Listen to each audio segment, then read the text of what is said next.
अब समस्या ये पैदा होती है कि जब हम एग्रीमेंट या कोई भी कॉन्ट्रैक्ट या कोई भी दस्तावेज या कोई भी स्टैम्प पेपर साइन करते हैं, तो जो हमारे सिग्नेचर हैं वो जहां पे आपने एक बार टिका दिए, एक बार आपने कर दिए, तो बाद में फिर लॉ ऑफ एस्टॉपल लागू हो जाता है, बाद में मुकरने से मनाही का सिद्धांत लागू हो जाता है कोर्ट में।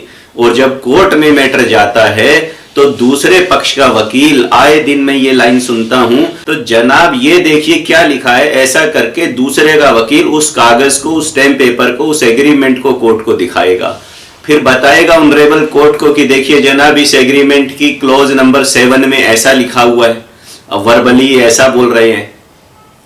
अब आप क्या दलील दोगे? अब आप मुकरना चाह रहे हो उस बात से जो उसमें लिखी हुई है, जिसके नीचे आपके साइन है, आप मुकरना चाह रहे हो।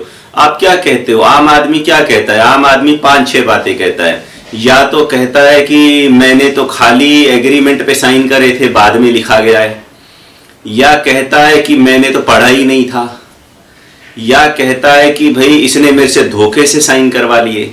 या कहता है इसने मेरे से जबरदस्ती साइन करवा लिए, मुझसे डरा धमका के साइन करवा लिए।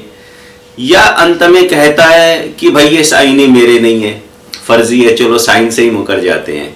अब ये सारी जो बातें आप अपने डिफेंस में, आप अपने बचाव में लेंगे, अगर कोई डिस्प्यूट हो गया आपका, तो ये सारी बातों को सिद्ध करने का जो बर्डन है ना, वो भी फिर आपके ऊपर ही आएगा।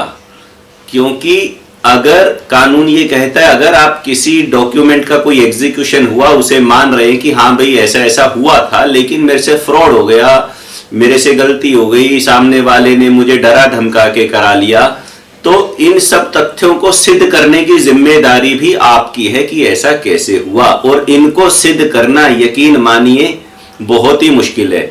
आप दूध पीते बच्चे तो हो नहीं, किसी ने आपके सर पे बंदूक रख दी थी, डरा धमका दिया था, तो पुलिस स्टेशन में गए थे क्या? आपने रिपोर्ट करवाई थी क्या? आप कैसे सिद्ध करोगे कि आपको डरा धमका दिया? आपसे अनड्यू इन्फ्लुएंस यूज कर लिया, मतलब ये बोले जी मैं तो जहर खा लूंगा, मैं तेरा पिता हूं, इस पे साइन कर, नहीं तो मैं मर जाऊंगा। ऐसा कोई रिश्ता था कि आपका उस एग्रीमेंट को साइन करने वाले के साथ? तो कोई भी एग्रीमेंट अगर आपने साइन कर दिया, कोई भी कॉन्ट्रैक्ट आपने साइन कर दिया, भले ही कोरे कागज पे साइन कर दिया और बाद में वो लिखा गया, तो भी ये सारी बातें सिद्ध करने की जिम्मेदारी आपके ऊपर आएगी।